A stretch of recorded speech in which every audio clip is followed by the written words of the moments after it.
So one of the big findings in our most recent AP-NORC poll found that Americans are pretty divided on President Biden's handling of student debt relief, including those who, in theory, are the most likely to benefit from it.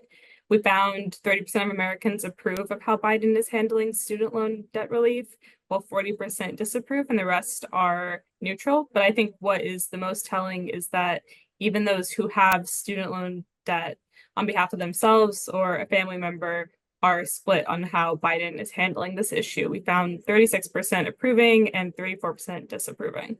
Yeah, I thought that was really interesting. We know this is a politically polarizing issue, but you would have thought that people who have student loans or repaying them for someone else, those are the people who stand to benefit the most from cancellation. So you would think that maybe they would tend to support the president's handling. He's pushed for cancellation. He actually has canceled loans in some different ways. But on the other hand, some people see this as a campaign promise that he hasn't kept.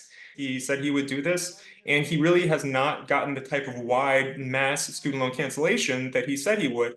He's trying again, but the question is where people put the blame. Some people say it's his fault. He didn't try hard enough or should have known that his first plan was going to fail. Other people say he's doing the best he can, but the Supreme Court blocked him on that.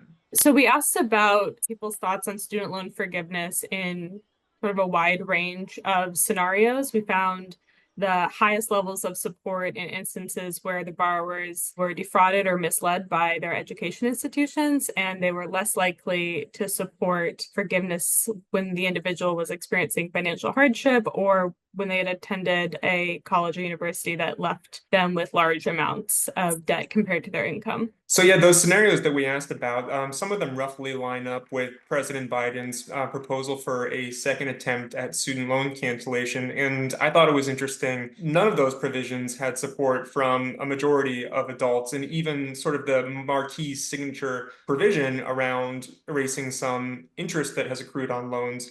Wasn't even the most popular one that people said that they supported. That was more for folks with older loans or who were defrauded by their colleges. So to me, it just shows how divided people are about this issue in general.